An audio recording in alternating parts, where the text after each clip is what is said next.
बिस्मिल्लाहिर्रहमानिर्रहीम। अस्सलाम वालेकुम स्टूडेंट्स, कैसे हैं आप सब? ठीक है। आज हम लोग chapter number 12 coordination and control का लेक्चर नंबर 13 करने जा रहे हैं, जिसमें आज का टॉपिक है हमारे रिसेप्टर्स इन ह्यूमंस। यानी ह्यूमंस में कौन कौन से रिसेप्टर्स होते तो आपको पता है 5 होते हैं, हमारे 5 सेंसेस हैं, लेकिन हम लोग अभी यहाँ पे 2 पढ़ेंगे। First one is I and second one is year. ठीक है। सो अगर हम आई, वैसे आप ये दोनों पढ़ चुके हो अपनी पहली क्लासेस में, आपको इतना मुश्किल नहीं इसको लगना चाहिए। ये आज का जो आपका टॉपिक है आसान है बहुत ही टॉपिक। अच्छा जी, तो हम स्टार्ट करते हैं। अगर हम आई को देखेंगे तो हम आई में उसके लेयर्स के बारे में पढ़ेंगे। आई की 3 लेयर्स होती हैं, outer layer, middle layer and inner layer. ठीक है। आउटर लेयर को हम स्क्लेरा और कॉर्निया में डिवाइड कर देते हैं, मिडल लेयर का नाम हम कॉरोइड दे देते हैं और इनर लेयर को हम रेटिना कह देते हैं। डायग्राम में भी अगर आप देखें तो मैं आपको डायग्राम बता देती हूँ। ये जो सबसे आउटर लेयर है ये स्क्लेरा आ जाती है बैक साइड पे, लेकिन यही स्क्लेरा आगे जब फ्रंट पर आती है तो ये कॉर्निया में हम लोग इसको पोर्शन में डिवाइड कर देते हैं। फिर उसके बाद इससे अंदर वाली जो लेयर है जिसको हम मिडल लेयर कह रहे हैं वो आ जाती है आपकी कॉरोइड, और फिर उससे अंदर वाली लेयर जिसको हम रेटिना का नाम दे रहे हैं वो थर्ड लेयर आ जाती है, inner layer. So these are the layers of your eyes. आगे हम इनकी भी डिटेल पढ़ेंगे कि स्क्लेरा कॉर्निया में ऐसा क्या है, कॉरोइड में क्या है, रेटिना में क्या क्या है, आईज में आपकी जो रेज है वो कैसे फोकस होती हैं, कहाँ से निकलती हैं। ठीक, यानी लेंस के बारे में पढ़ेंगे हम। ये आपका सस्पेंसरी लिगामेंट आ जाते हैं। फिर ये जो आपका जहाँ पे आयरस वाला पॉइंट है, आयरस के बीच में जो ये खाली सा रीजन होता है इसको हम प्यूपिल कहते हैं। प्यूपिल की बैक साइड पे आपका लेंस है, लेंस के बिल्कुल ऑपोजिट फोविया होता है। इसके अलावा अगर आप देखो तो आपकी पूरी आइज में हल्का सा पानी होता है। लेंस से जो फ्रंट में पानी आ रहा है जो आपकी आइज को ड्राई होने से बचाता है उसको हम एक्वस ह्यूमर बोलते हैं, और जो लेंस की बैक साइड में जो पानी होता है उसको हम विट्रस ह्यूमर बोलते हैं। इसके अलावा यहाँ पे लेंस को पकड़ने के लिए, अपनी पोजीशन पे होल्ड करने के लिए 2 चीज़ें हैं। एक तो ये लिगामेंट्स हैं जिसको हम सस्पेंसरी लिगामेंट्स कहते हैं, और ये सस्पेंसरी लिगामेंट्स जिनके साथ अटैच है उनको हम सिलरी मसल्स का नाम दे रहे हैं। इसके अलावा आपका फोविया से नीचे आ जाओ तो यहाँ पे एक ऐसा रीजन है जहाँ से आपकी जो आइज है उसमें से ऑप्टिक नर्व्स जा रही हैं ब्रेन तक। ठीक है, मैसेज लेके। सो इनमें एक रीजन, नर्व्स के पास एक रीजन ऐसा है जिसको हम ब्लाइंड स्पॉट कहते हैं। अगर यहाँ पे लाइट आके पड़ती है तो यहाँ पे आपका उसका इमेज नहीं फॉर्म होता और कुछ भी नजर नहीं आता, और ऑप्टिक जो नर्व्स है वो ब्रेन तक मैसेज लेके जा रही होती हैं कि लाइट कहाँ से आई है, कितनी ब्राइटनेस की है, शार्प कितनी है, प्यूपल ने डायलेट होना है या रिलैक्स करना है, यानी लेंस ने कॉन्ट्रैक्ट होना है, सिलरी मसल्स उनसे ये कॉन्ट्रैक्ट करेंगे या रिलैक्स करेंगे, लेंस की पोजीशन क्या होगी। इसके बाद हम पढ़ेंगे डिसऑर्डर्स ऑफ आई, जिसमें मायोपिया और हाइपरमेट्रोपिया आ जाता है। मायोपिया को उर्दू में कहते हैं नजदीक की नज़र, और हाइपरमेट्रोपिया को कहते हैं दूर की नज़र।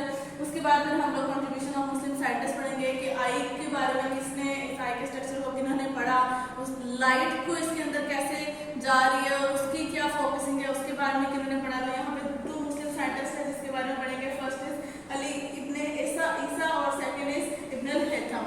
ठीक हो गया। आपको इसका जो मैंने स्ट्रक्चर है वो भी एक्सप्लेन कर दिया, आपने इसकी डायग्राम अच्छे से बनानी है।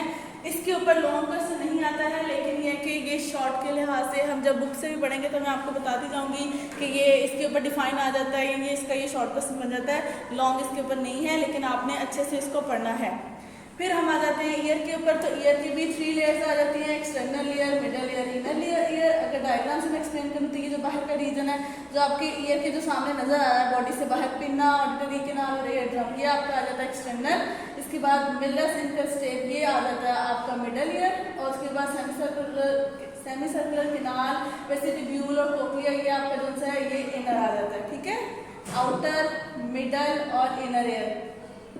इसके बाद हम लोग जब इनको डिटेल में पढ़ेंगे एक्सटर्नल ईयर, मिडल ईयर और इनर ईयर को, तो हम पढ़ेंगे कि पिन्ना है तो वहाँ पे उसका क्या रोल है, ऑडिटरी कैनाल का क्या रोल है, एयर ड्रम क्या अपना काम कर रहा है। इसी तरह मिडल ईयर में भी देखेंगे मिलनेस, इनका सब स्टेप ये असल में है क्या और इनका क्या रोल प्ले हो रहा है। और इनर ईयर में भी वेस्टिब्यूल, सेमी सर्कुलर कैनाल और कोक्लिया को भी हम पढ़ेंगे।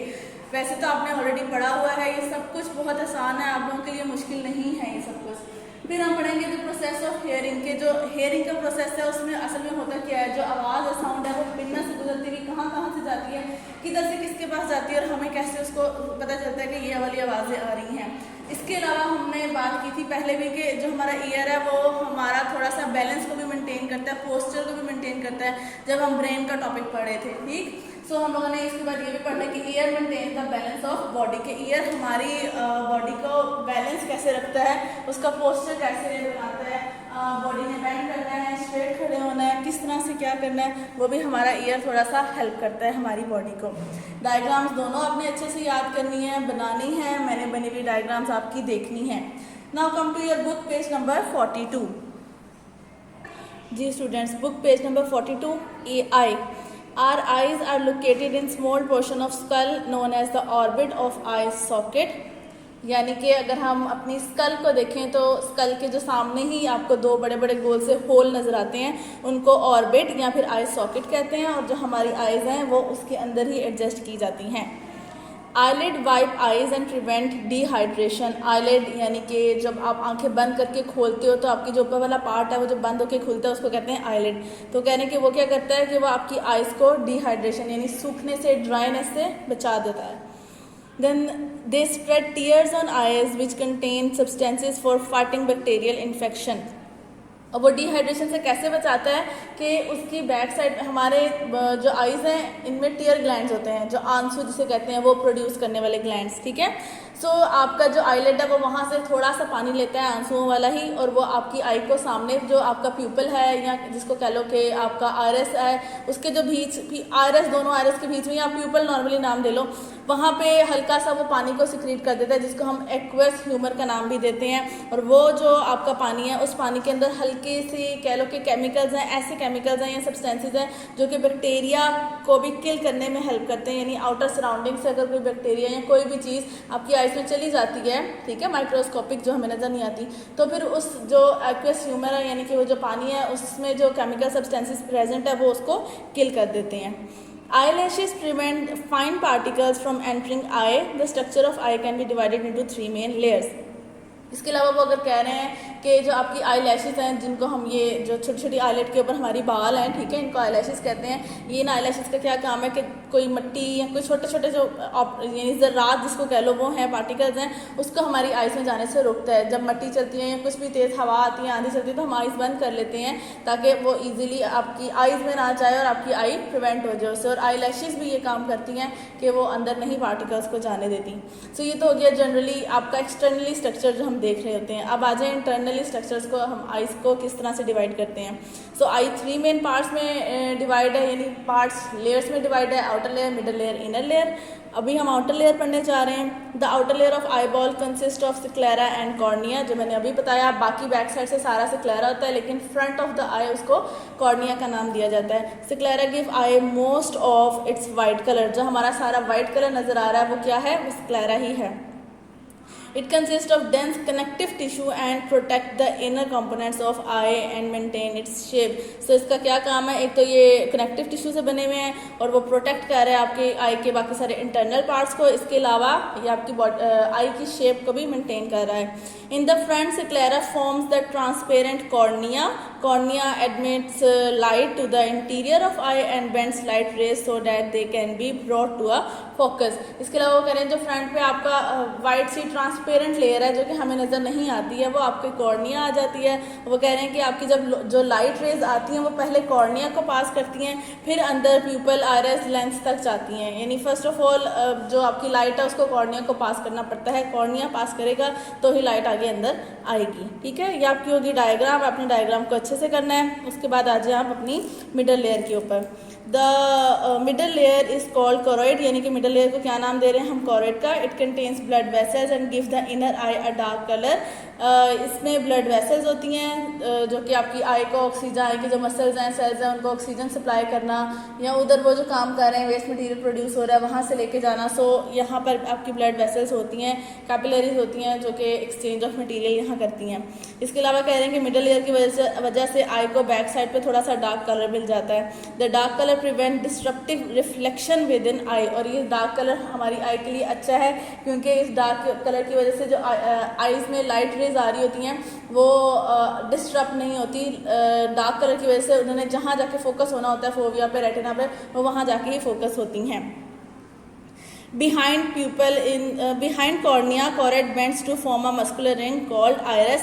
अब कह रहे हैं कि कॉर्निया से अगर बैक साइड पे आओ तो जो कॉरोइड है वो आपका रिंग लाइक स्ट्रक्चर बना रहे हैं जिसका हम आयरस का नाम दे रहे हैं, जो कि यहाँ अगर आप ऊपर भी देखो तो ये आपकी अगर कॉरोइड आ रही है तो यहाँ से आते आते इसने यहाँ पे एक रिंग लाइक स्ट्रक्चर बना लिया है जिसको हम आयरस का नाम दे रहे हैं। There is round hole called pupil in the centre of iris, और इन्हीं आयरस के बीच में एक कह लें कि होल है, खाली सी जगह है जिसको प्यूपल का नाम दिया जा रहा है। After striking the cornea light passes through the pupil, the size of pupil is adjusted by the muscles of iris. Pupil constrict in bright light when the circular muscle of iris contract. Similarly, pupil dilates in dim light when the radial muscles of iris contract.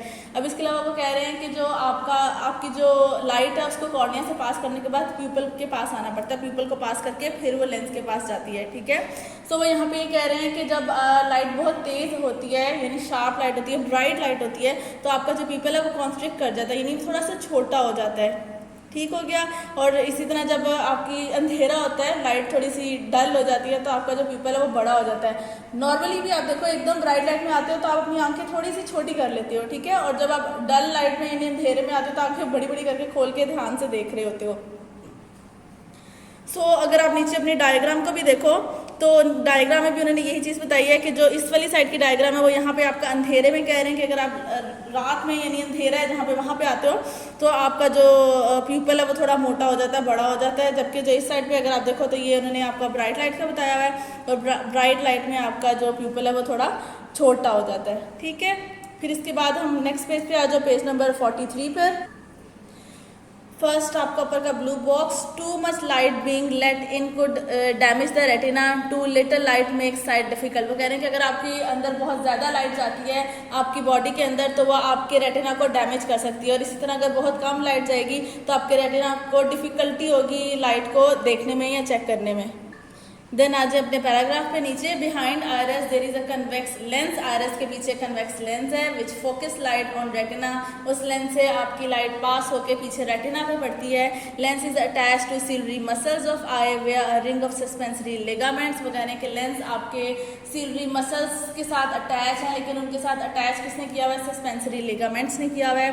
To clearly see an object far away ciliary muscles are relax and lens become less convex, when ciliary muscles contract lens become more convex and round. ये बात उन्होंने वो कर दिया कि normally हमें जब दूर की किसी चीज़ को देखना हो तो क्या होता है, जब नज़दीक की किसी चीज़ को देखना हो तो क्या होता है, यानी आपके जो सस्पेंसरी लिगामेंट्स हैं या सिलरी मसल्स हैं वो कॉन्ट्रैक्ट और रिलैक्स करते हैं आपकी दूर की किसी चीज़ को देखने के लिए, उसको फोकस करने के लिए, ठीक हो गया। उसके बाद आ जाए नीचे इनर लेयर पे। The inner layer is sensory and is called retina. Inner layer जो सी है वो सेंसरी है, वो यानी कि लाइट को असल में वो ही सेंस कर रही है। लाइट में कौन कौन से कलर्स हैं आपकी इनर लेयर ही उसको डिस्टिंग्विश करती है। It contains the photosensitive cells called rods and cones and associated neurons. अब वो कह रहे हैं कि यही क्यों लाइट को डिटेक्ट करती है, कलर्स को डिफ्रेंशिएट करती है, क्योंकि इसके पास फोटो सेंसिटिव सेल्स हैं। फोटो मीन्स लाइट और सेंसिटिव यानी लाइट को डिटेक्ट करने वाले सेल्स हैं, और उन सेल्स को क्या नाम दे रहे हैं? रोड्स एंड कोन्स, ठीक है। सो इसके पास रोड्स हैं, कोन्स हैं, प्लस न्यूरॉन्स हैं, यानी कि ऑप्टिक नर्व यहीं से जनरेट हो रही हैं। Rods are sensitive to dim light while cones are sensitive to bright light and so distinguish different colors. Rod zone से वो dim light को ज़्यादा अच्छे से देख सकता है, यानी कि dull appearance जोन से वहाँ पे आपके rods जो हैं वो फंक्शन कर रहे होते हैं, लेकिन जो bright light है यानी जब दिन का टाइम है या कह लें कि bright appearance है तो फिर cones अपना ज़्यादा काम कर रहे होते हैं, rod तब काम नहीं करते हैं। इसके बाद कहने retina has 2 points that is fovea and optic disc। Retina की जो लेयर है सबसे इनर लेयर है उसके पास 2 पॉइंट्स है, एक है फोविया जो कि मैंने आपको बताया लेंस के बिल्कुल पीछे होता है, इसके ऊपर शार्प इमेज प्रोड्यूस होती हैं, और एक आ जाता है ब्लाइंड स्पॉट। ब्लाइंड स्पॉट यानी ब्लाइंड है, वहाँ पे कोई इमेज नहीं बनता। Fovea is a dip in retina directly opposite to lens and is densely packed with cone cells. It is largely responsible for color, vision and sharpness. Optic disc is a point on retina where the optic nerves enters retina. There are no rods and cones at this point. That is why it is called या referred to as blind spot. Clear हो गया। Fovea पे sharp image बनती है क्योंकि वो lens के बिल्कुल पीछे होता है और वहाँ पे लाइट में फोकस होना होता है, लेकिन ब्लाइंड स्पॉट पे ऐसा कुछ नहीं है। ब्लाइंड स्पॉट पे कोई रोड्स कोन नहीं है, इसलिए वहाँ पे कोई इमेज नहीं बनता, बल्कि वहाँ से नर्व्स जनरेट हो रही हैं। नेक्स्ट आ जाए, the iris divides the cavity of eye into two chamber. Iris जो आपकी है वो उसने आपकी आइस की पूरी कैविटी को दो चैम्बर्स में डिवाइड कर दिया है। The interior chamber is in front of iris, that is between cornea and iris, whereas the posterior chamber is between iris and retina. The interior chamber contains a clear fluid known as aqueous humour, while the posterior chamber contains a jelly-like fluid known as vitreous humor. It helps maintain the shape of eye and suspend the dilate lens. अब वो यहाँ पे अगर मैं generally आपको बताऊँ तो जो आपका फ्रंट पार्ट है यानी लेंस से जो आगे वाला पार्ट है आपकी आई का, कॉर्निया, आयरस, प्यूपल, ये सारा एक चैम्बर आ जाता है जिसको हम इंटीरियर चैम्बर नाम दे देते हैं। और लेंस से पीछे वाला सारा पार्ट आ जाता है जहाँ पे वो फोविया, रेटिना और बैक साइड कोरोइड स्क्लेरा आ जाता है, उसको हम पोस्टीरियर चैम्बर का नाम दे देते हैं और वहाँ पे विट्रस ह्यूमर आ जाता है। ठीक है, उन्होंने लेंस आपको नहीं कहा, उन्होंने यहाँ आयरस का नाम देके आपको डिफ्रेंशिएट कर दिया है कि कॉर्निया से आयरस का जो रीजन है वो इंटीरियर है और वहाँ पे एक्वस ह्यूमर है, और आयरस से बैक रेटिना तक का जो पॉइंट रीजन है सारा वो पोस्टीरियर, उधर विट्रस ह्यूमर है। ये दोनों एक्वस ह्यूमर, विट्रस ह्यूमर पानी ही है। ठीक है, लेकिन जो आगे वाला एक्वस ह्यूमर है वो बहुत ही पानी है, जस्ट लाइक पानी है, लेकिन जो विट्रस ह्यूमर है वो थोड़ा जेली लाइक अपीयरेंस है उसकी, थोड़ा सा कह लो कि थिक है, स्टिकी, थोड़ा थिक है, उसकी वजह से आपकी जो आई का बैक साइड है वहाँ की शेप मेंटेन हो रही है। ठीक है, इसके बाद नीचे आ जाए, light from objects enter I and is refracted when it passes through cornea. Reflect नहीं होती है, रिफ्रैक्ट होती है। अगर आपको ये थोड़ा रिफ्लेक्शन और रिफ्रैक्शन वाला याद हो, ठीक है, अगर रिफ्लेक्ट होगी लेंस को कॉर्निया को लगकर तो वो वापस बाहर चली जाएगी, आपकी आई के अंदर नहीं जाएगी। लेकिन यहाँ पे वो कह रहे हैं कि जब वो आईज के अंदर एंटर होती है आपकी लाइट तो वो रिफ्रैक्ट होती है, यानी कि वो थोड़ा सा बेंड होकर अंदर की तरफ आती है। फिर वो कहाँ कहाँ पास करती है, it passes through cornea, then aqueous humour, then lens, then vitreous humour. ये इन सब चीज़ों को पास करके फिर वो फोविया यानी पीछे रेटिना पे पड़ती है light. Lens also focus light on retina. As a result, the image falls on retina. Rods and cones generate nerve impulses in the optic nerve. These impulses are carried to the brain, which makes the sensation of vision. जैसे ही light retina के ऊपर पड़ती है वहाँ roads and cone cells होते हैं, वो उसको डिटेक्ट करते हैं, ब्राइट लाइट है, डिम लाइट है, कहाँ से आ रही है, दूर से है, नज़दीक से है, जहाँ से भी है वो उसको डिटेक्ट करते हैं और साथ ही वहाँ से ऑप्टिक नर्व के जरिए ब्रेन तक मैसेज भेज देते हैं। अब मसला ये आता है कि वो डिटेक्ट कैसे करते हैं, उनके पास ऐसा क्या पॉइंट है जिसको वो डिटेक्ट करते हैं, तो वो हम नेक्स्ट अपने पैराग्राफ में पढ़ेंगे।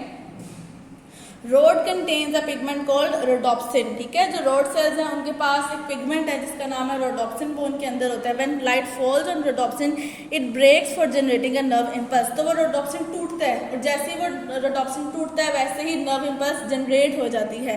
सो यानी कि अगर तो कह लें कि रोड सेल्स यानी स्टिमुलाई उन तक आया है, वो स्टिमुलेट हुए हैं, तो उन्होंने रोडोप्सिन को ब्रेक कर देना और जैसे ही रोडोप्सिन ब्रेक होगा नर्व इम्पल्स जनरेट हो जाएगी। और यहाँ पे स्टिमुलाई क्या है, light. In the absence of light, the breakdown products are again converted into rhodopsin। और फिर जब लाइट नहीं होती है तो आपके जो रॉड सेल्स हैं उनमें जो rhodopsin टूटा होता है ये दोबारा से जुड़ जाता है। Body synthesizes rhodopsin from vitamin A and that is why the deficiency of vitamin A causes poor night vision. This problem is called night blindness। इसलिए वो कह रहे हैं कि जो जिनमें विटामिन ए की कमी होती है उनमें रोडोप्सिन नहीं बनता, क्योंकि रोडोप्सिन बॉडी जो आपके रॉड सेल्स में बना रही है वो कहाँ से आ रहा है, वो विटामिन ए से आ रहा है। विटामिन ए होगा तो ही रोडोप्सिन बनेगा, जब विटामिन ए ही नहीं है बॉडी में तो रोडोप्सिन भी नहीं बनेगा। और इसकी वजह से क्या होता है, रॉड सेल्स हैं, अंधेरे में देखने वाले हैं, तो बेसिकली ऐसे लोगों में क्या मसला होता है कि उनको रात में नज़र नहीं आता और इस प्रॉब्लम को हम कहते हैं नाइट ब्लाइंडनेस। ठीक है, अब आ जाते हैं हम कौन पे, दिन में जिनको नज़र नहीं आता या दिन में जो बच्चे या जो बड़े कह लो वो लाइट को डिफ्रेंशिएट नहीं कर रहे होते हैं, किसी एक आधी यानी उनको कोई एक आधा कलर नज़र नहीं आ रहा होता है। ठीक है, तो उसका क्या रीज़न है ये अब हम वो पढ़ने लगे हैं। Cones also contain a pigment known as iodopsin, यानी कौन के पास भी पिगमेंट है जिसका नाम है आयोडोप्सिन। There are 3 main types of cones and each type has a specific iodopsin. Each type of cone recognizes one of the 3 primary colors, that is blue, green and red. ठीक है। सो हमारे body में, हमारी आई में 3 तरह की कोन प्रेजेंट है जो कि प्राइमरी कलर्स को डिटेक्ट कर रही हैं। आगे फिर इन्हीं प्राइमरी कलर्स को कंबाइन करते जाओ तो सेकेंडरी कलर्स बनते जाते हैं। प्राइमरी कलर्स कौन से हैं? Blue, green and red. So वो कह रहे हैं कि हर, जिसमें ब्लू अगर कोन है तो उसका आयोप्सिन थोड़ा डिफरेंट है, ग्रीन कोन है तो उसका आयोप्सिन थोड़ा डिफरेंट है, और जो रेड कोन है उसका आयोडोप्सिन थोड़ा डिफरेंट है। सो 3 कोन है, तीनों में होता आयोडोप्सिन ही है, लेकिन उसका स्ट्रक्चर कह लो थोड़ा चेंज हो जाता है। एक में एक चीज़ कंडीशन है तो दूसरे में दूसरी चीज़ की नहीं है, लेकिन होते तीनों में आयोडोप्सिन ही है। If any type of cone is not working well, it becomes difficult to recognize that color. Such person is also not be able to distinguish different colors. This disease is called color blindness and it is a genetic problem. So वो कह रहे हैं कि अगर किसी एक भी कोन में मसला हो जाता है तो पहली बात है कि उसको उस वाली कोन का जो कलर होता है वो तो नज़र ही नहीं आता। दूसरा, उस कलर ने दूसरी कोन के साथ कंबाइन करके जो थर्ड सेकेंडरी कलर बनाना था तो वो भी कंबाइन करके नहीं बन पाएगा। तो डिफरेंट जो कलर्स हैं, जो उस कंबाइनेशन के कलर्स होंगे वो भी नहीं नज़र आ पाएंगे ऐसे इंसान को जिसमें कोई एक आधी कोन ख़राब हो जाती है। सो इसको जो प्रॉब्लम है इसको कहते हैं कलर ब्लाइंडनेस। और कलर ब्लाइंडनेस वाली प्रॉब्लम जेनेटिक होती है, यानी इनहेरिटेड होती है, पेरेंट्स से ऑफस्प्रिंग में ट्रांसफर होती रहती है। ठीक हो गया। अब आ जाए ब्लू बॉक्स पर। In a human eye there are about 1 to 5 lakh rods and 7 lakh cones। ये आपका MCQ आता है, आपने इसको MCQ के लिए याद करना है।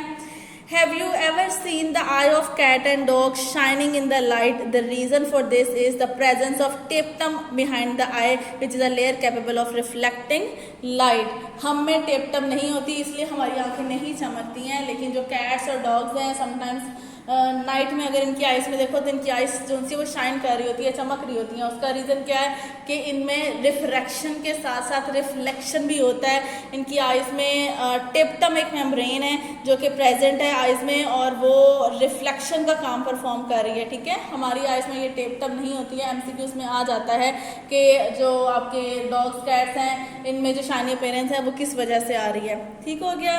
अब यहाँ पे सारा शॉर्ट था कि कौन में क्या चीज़ प्रेजेंट है, कौन सा पिगमेंट प्रेजेंट होता है, रॉड में कौन सा पिगमेंट प्रेजेंट होता है, नाइट ब्लाइंडनेस किस विटामिन की वजह से हो जाती है, कलर ब्लाइंडनेस किस वजह से होती है। इसके अलावा सस्पेंसरी लिगामेंट्स कहाँ होते हैं, सीलियरी लिगामेंट्स क्या काम कर रहे हैं, फोबिया का क्या काम है, ऑप्टिक डिस्क का क्या काम है, आउटर लेयर के बारे में आपसे पूछने को मिल जाता है। लॉन्ग फुल फ्लेज आई के ऊपर क्वेश्चन नहीं आता है, लेकिन शॉर्ट क्वेश्चंस में पूछा जा सकता है कुछ भी। नेक्स्ट पेज पे आ जाए, आपका पेज नंबर 44 जी। तो फर्स्ट आपका ब्लू बॉक्स आ जाता है। For a pilot colour vision is essential so that he and she can recognise aircraft position, light guns, signals, airport beacons, approach slopes, indicators and chart symbols, specially at night. A pilot must have the ability to perceive these colours necessary for the safe performance of his or her duties. अगर आप देखो airport को कभी देखा हो specially night के time, तो वहाँ पे बहुत ज़्यादा लाइट्स होती हैं, बहुत ही ज़्यादा लाइट्स होती हैं, और लाइट्स भी डिफरेंट गोल्डन कलर में या रेड कलर में या ग्रीन में होती हैं। बेसिकली गोल्डन और रेड ही होती हैं। वो असल में क्यों वहाँ पे इतनी ज़्यादा लाइट्स रखी होती हैं, ताकि जो ऊपर से एरोप्लेन आ रहा है उसके अंदर जो पायलट बैठा है वो इजीली उस अपना जो पाथ है उसको डिटेक्ट कर सके कि मुझे यहाँ पर लैंडिंग करनी है। ठीक है, तो पायलट के लिए आइज़ का ठीक होना बहुत ज़रूरी है। जिस पायलट की आइज़ ठीक नहीं है उसके लिए मुश्किल हो जाएगा डिस्टिंग्विश करना नीचे कि कहाँ पे लाइट्स हैं कहाँ नहीं है, स्पेशली नाइट। डे टाइम में तो इतना फील नहीं है, वो तो रोशनी है नज़र आ जाता है, लेकिन नाइट टाइम में लैंडिंग में फिर प्रॉब्लम होती है। अब आ जाए अपने डिसऑर्डर्स ऑफ लाइट पे, आइज़ पर। Disorders of eyes, the working of I is affected by the changes in the shape of eye ball. यानी कि आप आई बॉल कह लो, अपने लेंस को ही कह लो कि लेंस की अगर शेप चेंज हो जाती है तो आपकी आई में डिस्ट्रप्शन हो जाती है, ठीक से रिफ्रैक्शन नहीं हो पाती। So first one is myopia, जिसको शॉर्ट साइटेडनेस, नज़दीक की नज़र कहते हैं। The elongation of eyeball results in myopia. क्या होता है कि जो आपका आईबॉल है वो लंबा, यानी लेंस लंबा हो जाता है, आपका खिंच जाता है। Such person are not able to see distant objects clearly. तो ऐसे जो लोग हैं वो दूर के जो ऑब्जेक्ट्स हैं उनको क्लियरली नहीं देख पाते हैं। The image of a distant object is formed in front of retina. तो उसमें क्या होता है कि जो दूर से आने वाली लाइट है उसका जो इमेज है वो रेटिना से पहले ही, ये देखिए यहाँ पे बन जाता है। जैसे ही दूर से आने वाली लाइट ने लेंस को पास किया, रिफ्रैक्ट हुई और वो उसने पीछे जाके इमेज नहीं बनाया फोबिया पे, उसने फोबिया से पहले ही इमेज बना दिया। सो ऐसी प्रॉब्लम के लिए हम क्या यूज़ करते हैं, कनकेव लेंस यूज़ करते हैं। यानी ऐसे पर्सन जिनको मायोपिया या शॉर्ट साइटेडनेस होता है, उनको जो ग्लासेस लगाई जाती है उनमें कनकेव लेंस का यूज़ होता है। So the problem can be rectified by using concave lens. Hypermetropia, long sightedness यानी कि दूर की नज़र, वैसे तो देखो तो ये ऑपोजिट है, ऊपर वाली शॉर्ट साइटेडनेस है, लेकिन वहाँ पे मसला क्या आ रहा है, दूर से दिखने वाली चीज़ें नहीं नजर आती हैं। नीचे वाला है लॉन्ग साइटेडनेस, लेकिन यहाँ पे नज़दीक पे रहने वाली चीज़ें नज़र नहीं आती हैं, आपकी दूर की नज़र ठीक होती है। ठीक है, it happens when eyeball shorten, ये कब होता है, जब आपका जो लेंस है वो ज़्यादा शॉर्ट थिक मोटा हो जाता है, छोटा हो जाता है। Such person are not able to see near objects clearly, ऐसे जो पर्सन हैं उनको नज़दीक की चीज़ें ठीक से नज़र नहीं आती हैं। The images form behind retina, क्यों, क्योंकि वो जो इमेज है वो अब रेटिना से भी पीछे जाकर बन रहा है। अगर आप अपनी बुक में देखो तो इमेज यहाँ बिल्कुल पीछे जाके बन रहा है, रेटिना पे तो वो फोकस हो ही नहीं रहा। Convex lens is use to rectify the problem, और ऐसी प्रॉब्लम में जिनको ग्लासेस लगाई जाती हैं उनकी ग्लास में कौन सा लेंस यूज होता है, कन्वेक्स लेंस यूज हुआ होता है। ठीक है, यहाँ तक आपका ये क्लियर हो गया। अब आप आ जाए अपने साइंटिस्ट पर। Contribution of Muslim scientist, first is Ali Ibne Isa, he was born 950 and till 1012. ठीक है, he was a famous Arabic scientist. He wrote 3 books on ophthalmologist, study of the diseases and surgery of eye, यानी eye से related जितना भी काम है वो किस ब्रांच में आता है, वो ऑप्थेमोलॉजी में आता है। और ऐसे साइंटिस्ट या ऐसे डॉक्टर्स जो इसको स्टडी करते हैं उनको ऑप्थेमोलॉजिस्ट बोलते हैं। He describe 130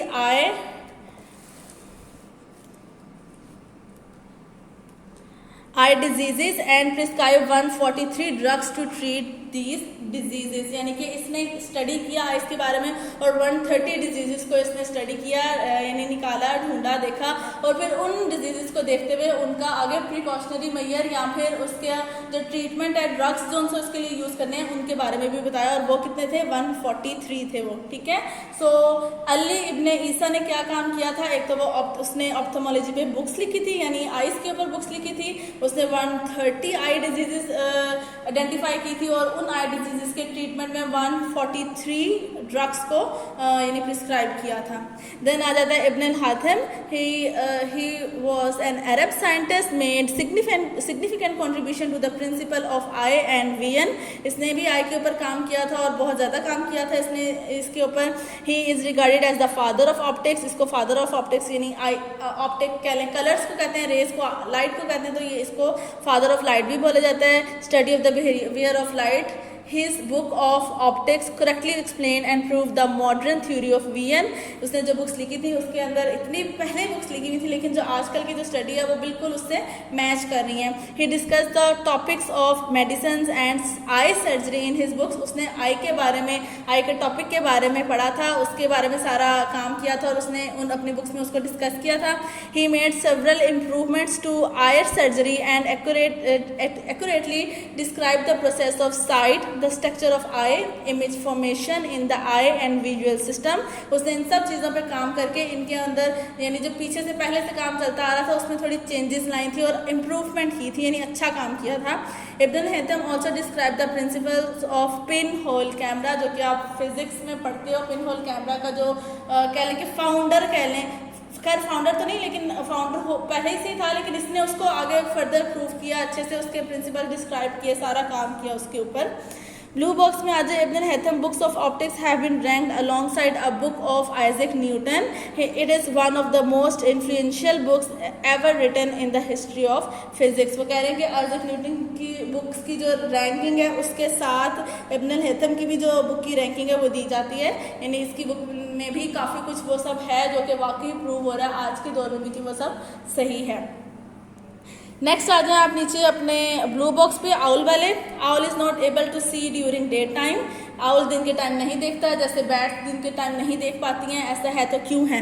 the reason for this is the deficiency of cones which receive and sense the bright light. ठीक है, तो इसकी रीज़न क्या है, वो दिन के टाइम क्यों नहीं देख सकते हैं, क्योंकि उनके पास कोन्स नहीं हैं जबकि रॉड्स हैं। ठीक है, रॉड्स ज़्यादा हैं, कोन्स नहीं हैं, सो वो दिन के टाइम में ब्राइट लाइट को नहीं देख पाते हैं, नहीं समझ पाते, उनके लिए वो अंधेरा होता है। But the presence of more rods give it greater power of vision during night। All animals that search for prey during night have this characteristic. So ऐसे एनिमल्स जो स्पेशली रात को निकलते हैं अपने घरों में से तो अपने फूड के सर्च के लिए, तो उनके पास ज़्यादा ब्रॉड सेल्स होते हैं, कॉर्न सेल्स कम होते हैं। क्लियर हो गया यहाँ तक? अब मैंने यहाँ लिखा हुआ है प्रैक्टिकल पेज नंबर 43 एंड 44 करना है। सो वहाँ पे जो आपकी इमेज बनी हुई है, डायग्राम है, वो आपने करनी है। मैं अपने टॉपिक के इसके एंड पे मैं आपको वहाँ से दिखा भी दूंगी पेजेस वगैरह भी, ठीक है। नेक्स्ट आ जाए ईयर के ऊपर।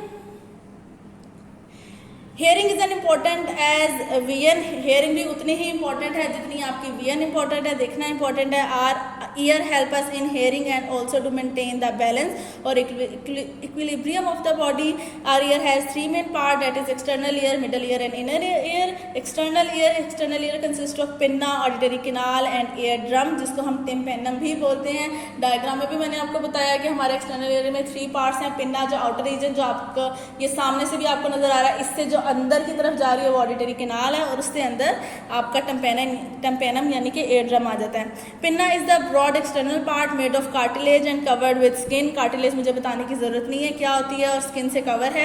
It helps to direct sound waves into auditory canal. Pinna का क्या काम है? बाहर से जितनी साउंड वेव्स आ रही हैं उनको कलेक्ट करके एक पोजीशन में ऑडिटरी कैनाल के अंदर लेके जाना है। There are special glands in the walls of auditory canal which produce wax. The wax and the hair in auditory canal protect ear from small insects, germs and dust. In addition to this, they also help to maintain the temperature and dampness of auditory canal. Auditory canal ends in eardrum. These thin membranes separate external ear from middle ear. उसके बाद कह रहे हैं कि auditory canal में जैसे ही आपकी waves जाती हैं तो ऑडिटरी कैनाल में अल्लाह ताला ने ग्लैंड्स बनाए हैं जो कि वैक्स प्रोड्यूस करते हैं। सो वो वैक्स और छोटे छोटे हेयर्स, सीलिया लाइक हेयर्स होते हैं प्रेजेंट, वो वैक्स और वो हेयर आपकी जो ऑडिटरी कैनाल है उसको प्रिवेंट करते हैं। कोई छोटा सा कोई इंसेक्ट या माइक्रोस्कोपिक पार्टिकल या कुछ भी अगर आपकी छोटे बच्चे कानों में कुछ ना कुछ डाल लेते हैं तो उसको ज़्यादा अंदर नहीं जाने देते हैं, उसको अपने साथ वैक्स स्टिक कर लेती है। जो इवन जम्स जा रही है, डस्ट जा रहे हैं, तो वो ऑडिटरी कैनाल में जो वैक्स है वो अपने साथ उसको स्टिक कर लेती है, आगे ईयर ड्रम तक नहीं जाने देती। ईयर ड्रम को नॉर्मली हम देखें तो कान का पर्दा बोलते हैं, ठीक है। सो ये बहुत बारीक होता है, अगर यहाँ तक कोई चीज़ चली जाती है और उसको डैमेज कर देती है तो आपकी ईयर यानी आपकी जो हेयरिंग पावर है वो डैमेज हो सकती है। ठीक हो गया यहाँ तक। अब नेक्स्ट पेज पे आ जाए, हम नेक्स्ट पेज पे मिडल ईयर पढ़ते हैं। Middle ear is the chamber after external ear, यानी एक्सटर्नल ईयर के बाद मिडल ईयर आ जाता है। 3 small bones that is called 3 small bones called middle ear ocells are present in the chain in middle ear. These movable bones include millus, incus and stapes. So जो ये three चीज़ें जो हमने उस time discuss की थी, millus, incus and stapes, ये तीनों क्या थी? छोटी छोटी आपकी बॉडी में बोन्स थी। millus is attached with the eardrum. So सबसे पहले eardrum के साथ क्या अटैच है? millus अटैच है, उसके साथ फिर आगे incus आ जाती है और फिर उसके साथ आगे stape आ जाती है और stape से आगे आपकी oval window आ जाती है। So millus is attached with an eardrum. This comes then comes incus and finally stape that is connected with the membrane called oval window. So आपके middle ear को और external ear को कौन separate कर रहा था? eardrum. So अब आपकी middle ear और inner ear को कौन separate कर रहा है? oval window. Oval window separates middle ear from the inner ear. Middle ear also communicates with the nasal cavity through Eustachian tube. This tube regulates the air pressure on both sides of eardrum. इसके अलावा वो कह रहे हैं कि यहाँ से Eustachian tube भी निकलती है। Eustachian tube क्या काम कर रही है कि ये आपकी nasal cavity यानी कि आपकी जो नोज वाली रीजन है, यहाँ से जो हवा अंदर जा रही है उसमें, और जो कान से साउंड वेव्स के साथ हवा एयर ड्रम को आके लग रही है उसमें, इन दोनों को यानी कह लो कि दोनों साइड के एयर को, नेजल कैविटी में जो हवा आ रही है, इनको बैलेंस रखती है। ठीक हो गया। देन आ जाता है inner ear. Inner ear consist of 3 parts that is vestibule, semicircular canal and cochlea. Vestibule is present in the centre of inner ear. 3 canals called semicircular canals are posterior to the vestibule, यानी कि वो कह रहे हैं कि vestibule सेमीसर्कुलर canals के पीछे हैं, ठीक है, और सेमीसर्कुलर कैनाल्स उसके आगे हैं। The cochlea is made of 3 ducts and wrap itself into a coiled tube. Cochlea जो है वो 3 डक्ट से बनी है, ये आप नीचे देख भी लो, ये 3 डक्ट्स हैं जो कि एक दूसरे के अराउंड कॉइल्ड हुई हुई हैं। इसके अलावा वो कह रहे हैं sound receptor cells are present within the middle duct of cochlea. वो कह रहे हैं कि जो साउंड रिसेप्टर्स हैं यानी साउंड को एट द एंड डिटेक्ट करने वाले जो रिसेप्टर्स है वो कहाँ प्रेजेंट है? वो कोक्लिया में है। वो ना तो ऑडिटरी कैनाल में, ना स्टेप, इनकस, मिलस में, कहीं भी नहीं है, वो कोक्लिया में है। अब हम प्रोसेस पढ़ते हैं साउंड का कि इसका प्रोसेस कहाँ से कहाँ कैसे जा रहा है। नेक्स्ट पेज पे आ जाए, page number 47, the process of hearing. The pinna of the external canal focuses and directs sound waves into auditory canal. The sound waves strike eardrum and produce vibration in it. From eardrum, the vibration strike middle ear and produce further vibration in millus, incus, and stapes. From stape, the vibration strikes the oval window and then reaches the fluid-filled middle duct of the cochlea. The fluid of cochlea is moved and receptor cells are stimulated. The receptor cells generate a nerve impulse which travel to brain and is interpreted as sound. So अब यहाँ पे उन्होंने पूरा process बता दिया कि sound कहाँ से कहाँ आ रही है. सबसे पहले वो आपके एक्सटर्नल ईयर में आ रही है, पिन्ना में. पिन्ना कलेक्ट करके उसको ऑडिटरी कैनाल में भेजता है. ऑडिटरी कैनाल में आके वो ईयर ड्रम को हिट करती हैं. जैसे ही ईयर ड्रम हिट होता है वो वाइब्रेट होता है. वो वाइब्रेट करता है मिलस को. मिलस वाइब्रेट होती है, वो आगे वाइब्रेट करती है इनकस को, क्योंकि वो उसके साथ जुड़ी हुई है. और इनकस आगे वाइब्रेट करती है स्टेप को. स्टेप जब वाइब्रेट होती है तो ओवल विंडो वाइब्रेट होती है. और जैसे ही ओवल विंडो वाइब्रेट होती है, कोक्लिया को मैसेज पहुंचता है, वो आगे से वाइब्रेट होता है. कोक्लिया के अंदर फ्लूइड फील्ड है, ठीक है. तो जैसे ही वो फ्लूइड हिलता है वो इम्पल्स जनरेट करता है, और इम्पल्स जनरेट होती है तो वो ब्रेन तक मैसेज लेके जाती है कि साउंड प्रोड्यूस हुई है, साउंड आई है. साउंडलेस वर्ल्ड, यानी कि अगर आवाज़ होती ही ना. Deafness is a state in which hearing is not possible. Deafness यानी कि इसको कहते हैं कि सुनने की नहीं है आप में कैपेसिटी या एबिलिटी, आप सुन नहीं सकते हो, जिसको क्या कहते हैं बहरा है, ठीक है. The defect of eardrum, cochlea, middle ear, oscillus, auditory nerve may cause deafness. Infection in eustachian tube may spread to middle ear too. Eardrum may be damaged by an infection in auditory canal. Excessive noise, strong blow on cheek, pointed objects entering auditory canal and attack from insects may also affect hearing. So वो कह रहे हैं कि अगर आपकी hearing में कोई problem आ रहा है तो वो इन सब रीजंस की वजह से आ रहा है. या तो आपका एयरड्रम खराब हो चुका है, या फिर आप कह लो कि आपकी स्टिचियन जो ट्यूब है वहाँ पे कुछ मसला आ गया है, कोक्लिया में कुछ मसला आ गया है, ठीक है. या ऑडिटरी से जो नर्व निकल रही है ऑडिटरी नर्व, उनमें कुछ मसला आ गया है. या फिर किसी ने ज़ोर से थप्पड़ मार दिया, आपने कान में कोई चीज़ डाल दिया, उसकी वजह से एयरड्रम फट जाता है या कुछ हो जाता है, तो सुनने वाला जो प्रॉब्लम है वो आगे आ सकता है. Air maintains the balance of body. Semicircular canals and vestibules help to maintain the balance of body. Semicircular canals contain sensory nerves which can detect any movement of head.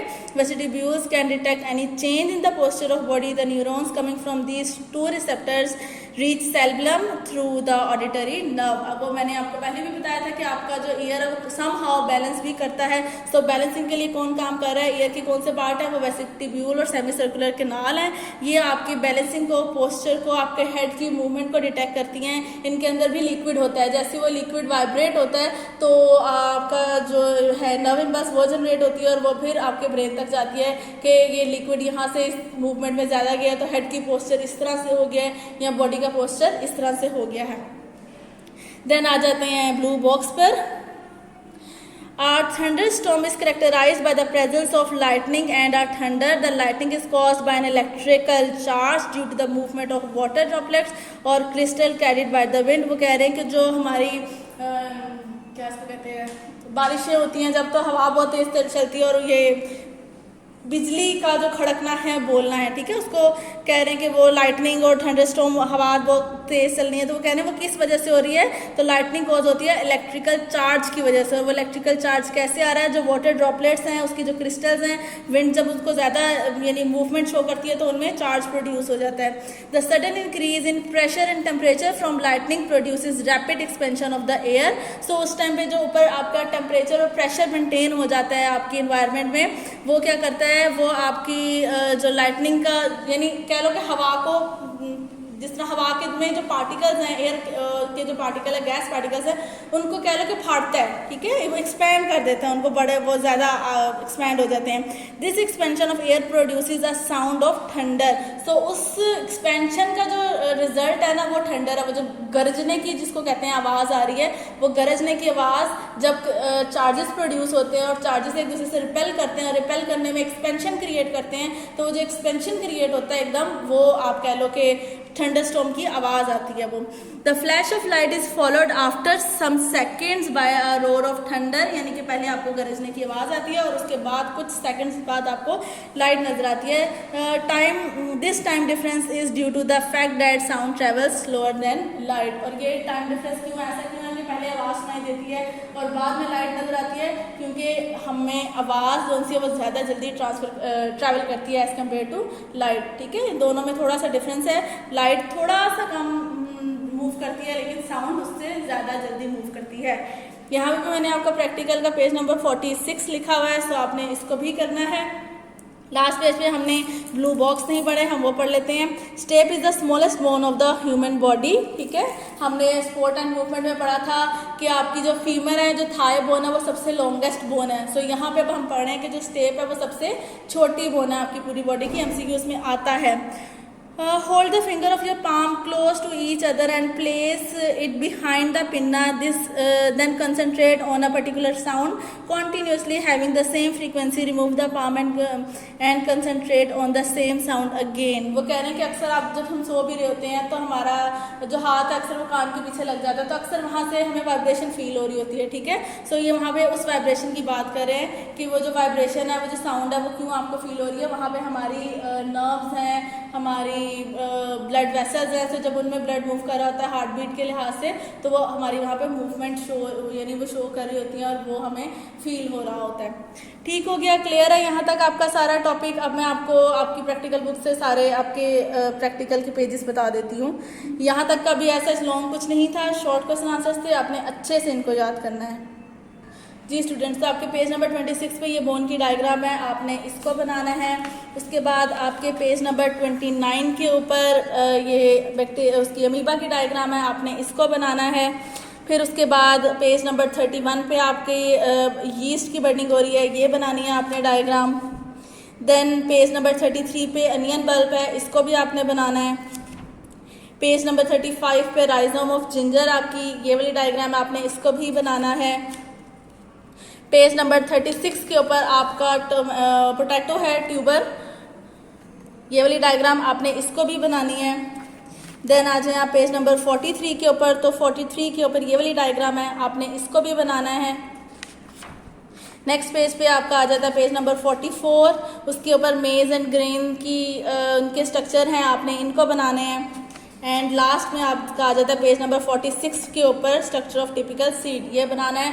यहाँ तक आप बना लोगे तो आपका 10th की कॉपी बायो की complete हो जाएगी। ठीक है, सो आपने ये अब छुट्टियों में बना लेनी है, सारी कॉपी कंप्लीट करके आइएगा। बाकी हम लोग इसको प्रैक्टिकली जब परफॉर्म कर रहे होंगे तो डिटेल में आपको इसकी तब बता दूँगी। ठीक हो गया, अल्लाह हाफिज़।